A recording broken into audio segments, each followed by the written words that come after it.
बिस्मिल्लाहिर्रहमानिर्रहीम सल्लल्लाहु अलैहि वसल्लम। अस्सलाम वालेकुम क्लास 9। उम्मीद है आप सब खैरियत से होंगे। आज हम करेंगे एक्सरसाइज 3.2 के क्वेश्चन नंबर 6 एंड 7 को। इससे कबल हम प्रीवियस वीडियोस में एक्सरसाइज 3.2 के क्वेश्चन नंबर 1 to 5 क्वेश्चन तक डिटेल से डिस्कस कर चुके हैं। इनके लिंक्स मैंने डिस्क्रिप्शन में दे दिए हैं, आप इनसे रिलेटेड भी लेक्चर ले सकते हैं। एक्सरसाइज 3.2 के क्वेश्चन नंबर 6 की जानिब चलते हैं। हमारा क्वेश्चन है if u is equal to and a is equal to then verify the following. तो इसको हमने वेरीफाई करना है कि आया कि इस लेफ्ट हैंड साइड को सॉल्व करने से हमारा जो आंसर है वो u सेट के इक्वल आ जाता है। ठीक है, तो आइए इसको लेफ्ट हैंड साइड को सॉल्व करते हैं। लेफ्ट हैंड साइड में देखें हमारे पास है a यूनियन a कॉम्प्लीमेंट। तो सबसे पहले हम a का कॉम्प्लीमेंट फाइंड करेंगे। ठीक है, लेफ्ट हैंड साइड लेंगे और लेफ्ट हैंड साइड में सबसे पहले ए के ऊपर कॉम्प्लीमेंट है तो ए कॉम्प्लीमेंट फाइंड करेंगे। ए कॉम्प्लीमेंट को फाइंड करने का मतलब है कि यू डिफरेंस ए फाइंड करना। ठीक है, जिस भी वैल्यू के ऊपर कॉम्प्लीमेंट होता है उसका मतलब होता है उसका यू से डिफरेंस फाइंड करना है। ठीक है, इस कॉम्प्लीमेंट का मतलब आ गया यू डिफरेंस और ए के ऊपर है तो आगे आ जाएगा ए। ठीक है, अब इन दोनों वैल्यूज़ को यहाँ पुट करते हैं। पहले यू है तो यहाँ यू यूनिवर्सल सेट की वैल्यू को लिखेंगे और वो हमारे पास है 1 2 3 और ये चल रहा है 20 तक। ठीक है, 1 2 3 4 5 6 7 8 9 10। मैं सारे सेट्स यहाँ पे लिख रहा हूँ ताकि आपको अच्छे से जो है वो समझ में आ जाए। ठीक है, 13 14 15 16 17 18 19 एंड 20। ठीक है, और उसके बाद है डिफरेंस, तो ये हमने डिफरेंस डाल दिया और फिर ए है तो ए सेट की वैल्यू को इधर लिखेंगे और ए सेट की वैल्यू 135 और आगे 100 आना है तो 5 के बाद 7 आएगा। ठीक है, क्योंकि यहाँ पे देखें 1 1 नंबर का जो है वो गैप छोड़ा गया है। 1 के बाद 2 को छोड़ के 3 है, 3 के बाद 4 को छोड़ के 5 है, 5 के बाद 6 को छोड़ के 7 लिखेंगे, फिर 8 को छोड़ के 9, फिर 10 को छोड़ के 11, फिर 12 को छोड़ के 13 लिखेंगे, फिर 14 को छोड़ के 15 और फिर 16 को छोड़ के 17 आ जाएगा, फिर 18 को छोड़ के 19 आएगा। ठीक है, तो ये 19 तक हमने लिखने हैं। अब जब भी डिफरेंस फाइंड करते हैं तो हमने वो एलिमेंट्स लिखने होते हैं जो यू सेट में हों और अगले सेट में ना हों। ठीक है, इसका आसान तरीका ये भी है कि वो एलिमेंट्स जो दोनों में कॉमन है वो नहीं लिखे जाएंगे, बाकी सारे जो यू सेट में रह जाएंगे वो लिख लेंगे। दोनों में क्या कॉमन है, 1 दोनों में मौजूद है, उसके बाद 3 दोनों में मौजूद है, 3 के बाद 5 दोनों में मौजूद है, उसके बाद 7 दोनों में मौजूद है। ठीक है, फिर 9 दोनों में मौजूद है, 11 दोनों में मौजूद है, 13 मौजूद है, 15 मौजूद है, 17 मौजूद है और 19 मौजूद है।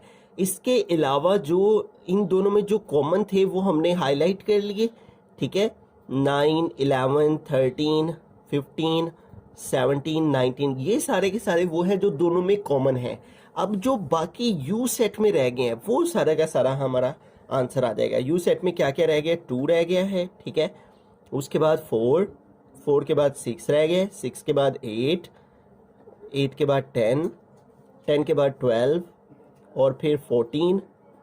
ठीक है, फिर 15 दोनों में है नहीं लिखेंगे, फिर 16 आ जाएगा, उसके बाद 17 दोनों में, 17 नहीं आएगा, फिर 18 आ जाएगा, 19 दोनों में मौजूद है, फिर 20 आ जाएगा। ठीक है, तो ये हमारे वो तमाम एलिमेंट्स हैं जो यू सेट में हैं और ए सेट में नहीं है।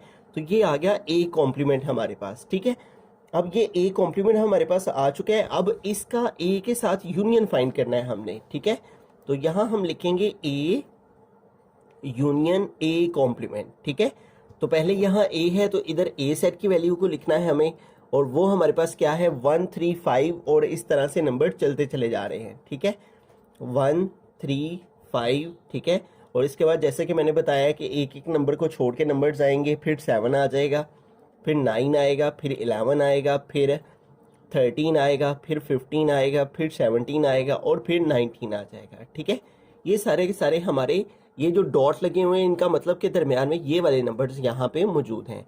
उसके बाद यूनियन है। ठीक है, उसके लिए यहाँ पे यू लिखेंगे और फिर है ए कॉम्प्लीमेंट। ठीक है, तो यहाँ ए कॉम्प्लीमेंट की वैल्यू को यहाँ पुट करना है और ए कॉम्प्लीमेंट का हमारा ये आंसर आया हुआ है उसको हमें यहाँ पे पुट कर लेना है। ठीक है, पहले ए था, ए सेट की वैल्यू, फिर यूनियन था, यू लिखा, फिर ए कॉम्प्लीमेंट है, तो ए कॉम्प्लीमेंट को सॉल्व करने से जो आंसर है वो हमें यहाँ लिखना है, और वो है 2468, 2468, उसके बाद है 10, 12, 14, 12, 14, फिर है 16, 16 के बाद है 18 और फिर है 20। ठीक है, तो ये सारे के सारे हमारे एलिमेंट्स आ गए ए कॉम्प्लीमेंट के। ठीक है, तो अब यूनियन का मतलब क्या होता है, वो एलिमेंट्स लिखना जो दोनों सेट में मौजूद है। ठीक है, यानी दोनों सेट्स के एलिमेंट्स को इकट्ठा करके एक सेट में लिखना यूनियन कहलाता है। यूनियन का मतलब होता है इकट्ठा करना।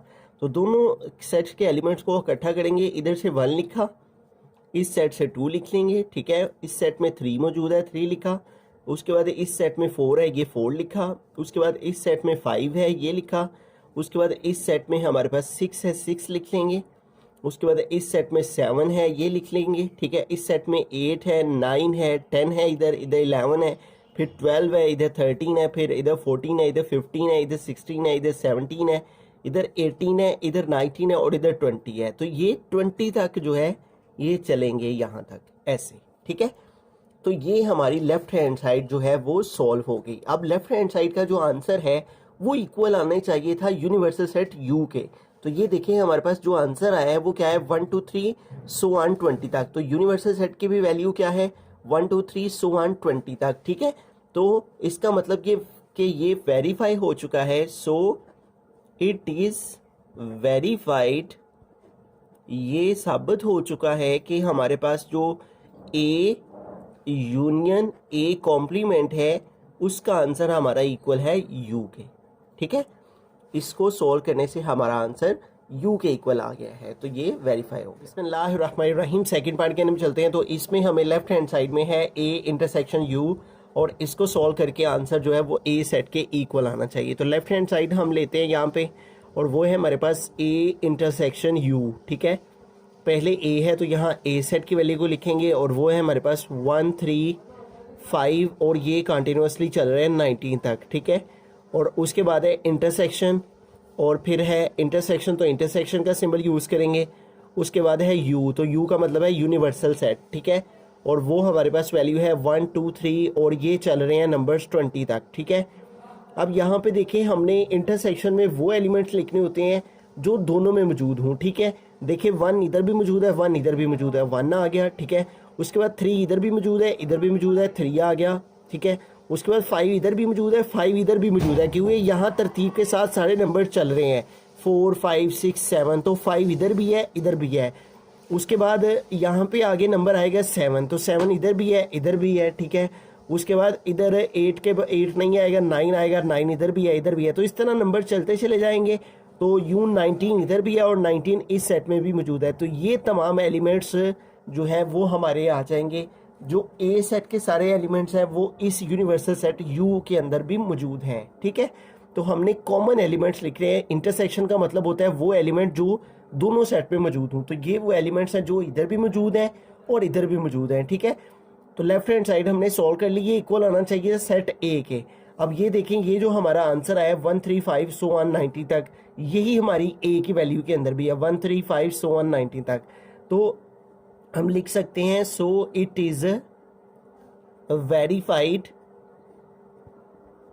ठीक है, ये वेरीफाई हुआ डैट कि ये जो हमारे पास लेफ्ट हैंड साइड है ए इंटरसेक्शन यू, ये इक्वल है सेट ए के। बिस्मिल्लाहिर्रहमानिर्रहीम, थर्ड पार्ट है A intersection A complement is equal to empty set. ठीक है, तो सबसे पहले लेफ्ट हैंड साइड को ले लेते हैं। ठीक है, और लेफ्ट हैंड साइड में हमारे पास है ए इंटरसेक्शन ए कॉम्प्लीमेंट। ठीक है, तो इसमें सबसे पहले हम ए कॉम्प्लीमेंट को फाइंड करेंगे। ए कॉम्प्लीमेंट को फाइंड करने का मतलब है हमने यू डिफरेंस ए फाइंड करना है। ठीक है, ये कॉम्प्लीमेंट का मतलब होता है यू डिफरेंस, और ए के ऊपर है तो इसलिए ए से डिफरेंस फाइंड करना है यू का। ठीक है, पहले यू है तो यहाँ यू सेट की वैल्यू को लिखा जाएगा, और यू सेट की वैल्यू हमारे पास क्या है 1 2 3 और 20 तक नंबर्स हैं। ठीक है, 1 2 3 और सो ऑन 20 तक। ठीक है, और उसके बाद डिफरेंस के लिए माइनस का साइन आ गया, और फिर है ए, तो यहाँ ए सेट की वैल्यू को लिखेंगे, और वो है 1 3 5 और सो ऑन 19 तक, 1 3 5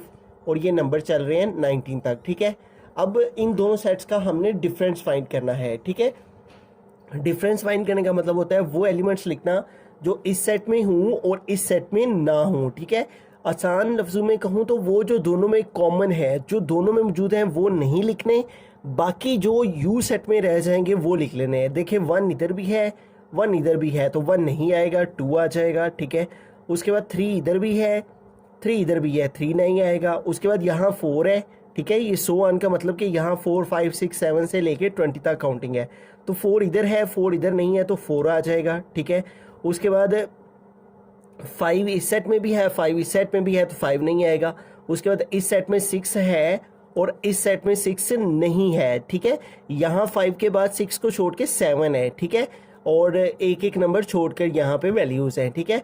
तो इस तरह से ये नंबर चलते चले जाएंगे। उसके बाद लास्ट नंबर देखें तो 19 इधर भी है और 19 इधर भी है, तो 19 नहीं आएगा।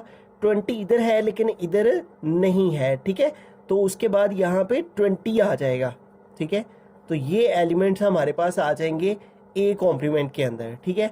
अब ए का इंटरसेक्शन फाइंड करना है ए कॉम्प्लीमेंट के साथ, ठीक है। तो हम यहाँ पे लिखेंगे ए इंटरसेक्शन ए कॉम्प्लीमेंट, ठीक है। तो पहले यहाँ हमारे पास जो है वो ए है, तो इधर ए सेट की वैल्यू को लिखा जाएगा और ए सेट की वैल्यू हमारे पास क्या है 1 3 5 और 19 तक है, ठीक है।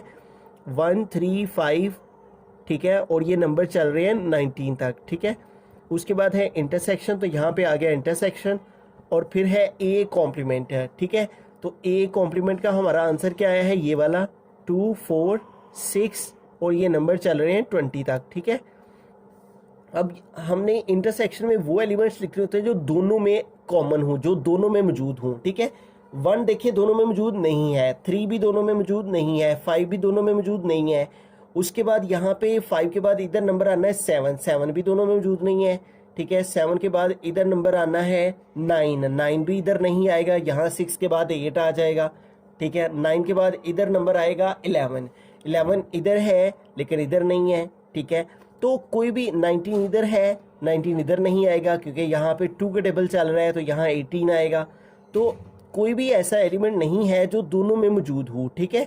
तो इंटरसेक्शन का मतलब होता है वो एलिमेंट जो दोनों सेट्स में कॉमन हो, तो लिहाजा इसका आंसर एम्प्टी सेट आ जाएगा, ठीक है। तो यूं देखिए हमारा क्वेश्चन भी यही था कि हमने A intersection A complement find करना है और उसका आंसर इक्वल आना चाहिए एम्प्टी सेट के। ये जो सिंबल है ये एम्प्टी सेट के लिए शो किया जाता है। एम्प्टी सेट के लिए इस तरह भी हम लिख सकते हैं और इस तरह से भी, ये दोनों तरह ही एम्प्टी सेट को शो करता है, ठीक है। तो देखें इस साइड को सोल्व करके आंसर एम्प्टी सेट के इक्वल आया है, इसको सोल्व करके एम्प्टी सेट के इक्वल आया, लिहाजा हम कह सकते हैं so it is verified that, ये साबित हुआ, वेरीफाइड हुआ कि ए इंटरसेक्शन ए कॉम्प्लीमेंट जो है, ए इंटरसेक्शन ए कॉम्प्लीमेंट वो इक्वल है एम्प्टी सेट के, ठीक है। बिस्मिल्लाहिर्रहमानिर्रहीम। क्वेश्चन नंबर 7 की यानी चलते क्वेश्चन नंबर 7 है, in a class of 55 students 34 like to play cricket and 30 like to play hockey. Also, each student likes to play at least one of the two games. How many students like to play both games? तो वो कह रहे हैं एक class में 55 student हैं, 34 को cricket खेलना पसंद है और 30 को हॉकी खेलना पसंद है, और हर स्टूडेंट को कम से कम दोनों गेम्स में से कोई एक गेम खेलना ज़रूर पसंद है। How many student like to play both games है, कितने ऐसे स्टूडेंट हैं जिनको दोनों ही गेम खेलना पसंद है, ठीक है। तो इस क्वेश्चन को अंडरस्टैंड करने के लिए हमें एक छोटा सा कॉन्सेप्ट है जिसको समझना है, उसके लिए हमने पेज आ जाना है 49 पे। तो यहाँ पे देखिए हमारे पास एक नई टर्म है जो कि है रियल वर्ल्ड एप्लीकेशन से मुतल्लिक, ठीक है। For this purpose we use the concept of cardinality of a set, ठीक है। किसी सेट की कॉर्डिनैलिटी के कॉन्सेप्ट को हम इस्तेमाल करेंगे इन क्वेश्चंस में, ठीक है। यहाँ पे इस क्वेश्चन के अंदर जो कॉन्सेप्ट हम यूज़ करेंगे वो कॉन्सेप्ट ऑफ कॉर्डिनैलिटी है। The cardinality of a set is defined, किसी भी सेट की जो कॉर्डिनैलिटी होती है उसका मतलब total number of element of a set, किसी सेट के अंदर मौजूद उसके एलिमेंट्स की तादाद है, ठीक है। जैसे फॉर एग्जांपल एक सेट है, the cardinality of a set is basically the size of the set, इसे साइज ऑफ द सेट भी कहते हैं, किसी सेट का साइज कितना है, ठीक है। फॉर एग्जांपल एक सेट है ए और इसके अंदर हमारे पास एलिमेंट्स हैं 2 4 6, ठीक है। अब ये इसका साइज है, ठीक है। तो हम इसकी कोऑर्डिनैलिटी को लिखेंगे, कोऑर्डिनैलिटी ऑफ सेट ए, कोऑर्डिनैलिटी को n से रिप्रेजेंट किया जाता है, ठीक है। और इसके अंदर कितने एलिमेंट्स हैं 1 2 3, तो ये इसका साइज है, ठीक है। तो किसी भी सेट के नंबर ऑफ एलिमेंट्स को लिखना उसकी कोऑर्डिनैलिटी को जाहिर करता है। जैसे यहाँ पे एक एग्जांपल में 1 3 5 7 9 11 1 2 3 4 5 6 एलिमेंट्स हैं इस सेट ए के अंदर। तो इसकी कोऑर्डिनैलिटी को कैसे लिखेंगे, cardinality of set A is equal to 6 है, ठीक है। To find the cardinality of a set we use the following rule called inclusion exclusion principle of 2 और 3 सेट्स। 2 या 3 सेट्स के कार्डिनैलिटी को मालूम करने के लिए जो रूल हम यूज करते हैं उसे कहते हैं principle of inclusion and exclusion of 2 sets. यहाँ हमारे पास 2 सेट है, एक क्रिकेट और दूसरा हॉकी, ठीक है। तो इसलिए हम 2 सेट के इंक्लूजन और एक्सक्लूजन के प्रिंसिपल को समझेंगे। ये फार्मूला हमें यहाँ पे यूज करना है और ये फार्मूला हमें जुबानी आना चाहिए।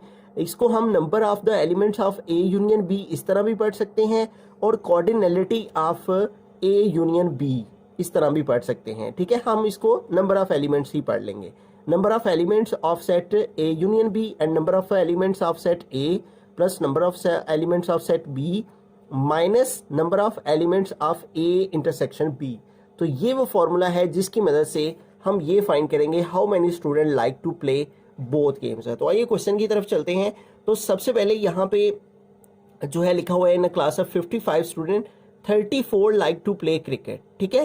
तो अब क्रिकेट और हॉकी 2 गेम्स हैं यहाँ पे, तो हम दोनों को जो है वो लेट करेंगे, हम लेट कर लेंगे, ए को इक्वल रख लेंगे student who like to play cricket, student who like to play cricket. पहले क्रिकेट का जिक्र हुआ है तो हम ए से जो है वो क्रिकेट को डिनोट कर लेंगे, ठीक है। आप किसी भी लेटर से कर सकते हैं, ठीक है। उसके बाद बी जो है वो हम स्टूडेंट वो वाले ले लेते हैं जो कि लाइक करते हैं हॉकी, ठीक है। Student who like to play hockey, ठीक है। तो इस तरह से हमने स्टूडेंट जो के क्रिकेट को लाइक करते हैं उसको हमने ए सेलेक्ट कर लिया और जो हॉकी को लाइक करते हैं उसको हमने बी सेलेक्ट कर लिया, ठीक है। अब हम चलते हैं अपने क्वेश्चन के अंदर जो गिवन डाटा है उसको लिखते हैं, ठीक है। तो सबसे पहले हम लिखेंगे number of student who like to play A union B, ठीक है। ए यूनियन बी का मतलब कि वो स्टूडेंट जो कि दोनों को ही लाइक करते हैं, ठीक है। यानी कि जिसके अंदर ए और बी दोनों सेट्स के एलिमेंट्स को इकट्ठा करें तो वो टोटल कितने बनते हैं 55, ठीक है। तो यानी कि 55 ऐसे स्टूडेंट हैं जो कि क्रिकेट और हॉकी दोनों को लाइक करते हैं। तो सबसे पहले हम जो है वो कोऑर्डिनैलिटी ऑफ ए यूनियन बी लिख लेंगे, ठीक है, 55 आ जाएगा। उसके बाद 34 लाइक टू प्ले क्रिकेट, तो क्रिकेट वालों को हमने किससे डिनोट किया, ए से। तो कोऑर्डिनैलिटी ऑफ सेट ए जो है वो हमारे पास इक्वल आ जाएगी, ठीक है, हु प्ले क्रिकेट 34, तो यहाँ पे आ गया 34, ठीक है। उसके बाद and 30 like to play hockey, ठीक है। तो हॉकी वाली को हमने किससे डिनोट किया, बी से, ठीक है, like to play hockey B. तो कोऑर्डिनैलिटी ऑफ बी जो है इज इक्वल टू आ जाएगा हमारे पास 30। और हमने मालूम क्या करना है, how many student like to play both games है। वो कौन से स्टूडेंट हैं जो कि हॉकी भी लाइक करते हैं और क्रिकेट भी लाइक करते हैं। यानी कि हमने इन दोनों को कॉमन फाइंड करना है, जो इधर भी मौजूद हैं और इधर भी मौजूद हैं, दोनों गेम्स को लाइक करते हैं। तो उसे हम लिखेंगे नंबर ऑफ एलिमेंट्स जो कि ए में भी हैं और बी में भी हैं, यानी इन दोनों का हम इंटरसेक्शन ये हमें फाइंड करना है, ठीक है। तो ये हमारे पास जो है वो गिवन डाटा आ जाएगा। सबसे पहले हमने ए सेलेक्ट कर लेना है जिनको क्रिकेट पसंद है, बी सेलेक्ट कर लेना है जिनको हॉकी पसंद है, ठीक है। और सबसे पहले हमने वो एलिमेंट्स लिखने हैं जो कि हमारे पास जिसमें दोनों क्रिकेट और हॉकी दोनों के हमारे पास जो है एलिमेंट्स मौजूद हैं, ठीक है, यानी जिनको दोनों गेम्स पसंद हैं। तो हमारे पास जो है वो टोटल स्टूडेंट्स आ जाएंगे, ठीक है, ए यूनियन बी के अंदर, ठीक है। फिर ए जो है उससे हमने क्रिकेट लेट किया तो 34 आ गया, और जो हॉकी वाले हैं उसको हमने 30 है, तो हॉकी के लिए बी लेट किया है तो number of elements of set B आ जाएगा। और फिर हमने how many student like to play both games, वो स्टूडेंट जो कि दोनों गेम्स लाइक करते हैं उसके लिए हम number of elements A intersection B लिखेंगे। अब हम फार्मूला लिख लेंगे जो कि हमने यहाँ पे अंडरस्टैंड किया है, प्रिंसिपल इंक्लूजन और एक्सक्लूजन का फॉर 2 सेट्स के लिए। ये फार्मूला हम यहाँ पे लिखेंगे, number of elements A union B is equal to number of elements of set A plus number of elements of set B minus number of elements of A intersection B, ठीक है। तो अब तमाम values यहाँ पे हम put कर लेंगे, ठीक है। सबसे पहले है number of elements A union B, number of elements A union B वो कितने 55, तो इसकी जगह पे आ गया 55। Number of elements of set A, number of elements of set A कितने 34, तो यहाँ पे आ गया 34, plus number of elements of set B वो कितने 30, तो यहाँ पे आ गया 30, minus number of elements of A intersection B, ये हमने फाइंड करना है, ठीक है। तो ये वैसे का वैसे ही आ गया। अब इसको सॉल्व करते हैं, ये आ गया 55 इज इक्वल टू, इन दोनों को प्लस करेंगे 30 और 34 को, तो ये हमारे पास आ गया 4 और 3 और 3 64 minus number of elements A intersection B, ठीक है। अब ये 64 इधर प्लस हो रहा है, इसको हम इस साइड पे ले आएंगे, ठीक है। 54 माइनस 64 और इधर बाकी रह गया minus number of elements A intersection B, ठीक है। अब इसको सेपरेट कर लेंगे, 64 से 55 जो है माइनस करें तो इधर से कैरी लेना पड़ेगा, 14 हो जाएंगे, 14 से 5 माइनस करेंगे तो 9 आ जाएगा, इधर मीनिंग 5 रह गया, 5 माइनस 5 0, तो ये आ गया 9, और ग्रेटर वैल्यू जो है वो 64 है, ठीक है। उसके साथ साइन माइनस का, इसलिए आंसर के साथ माइनस का साइन आएगा, और यहाँ आ गया minus number of elements A intersection B, ठीक है। ये माइनस का साइन माइनस से कट हो गया, तो 9 इज इक्वल टू आ गया number of elements of A intersection B, आर लिखकर इधर वाली वैल्यू को इधर लिख लेंगे, ठीक है। तो ये हमारे पास आ गया number of elements A intersection B is equal to 9। तो इसका मतलब 9 ऐसे स्टूडेंट हैं जिनको क्रिकेट भी पसंद है और हॉकी भी पसंद है, ठीक है। 9 student like to play both games.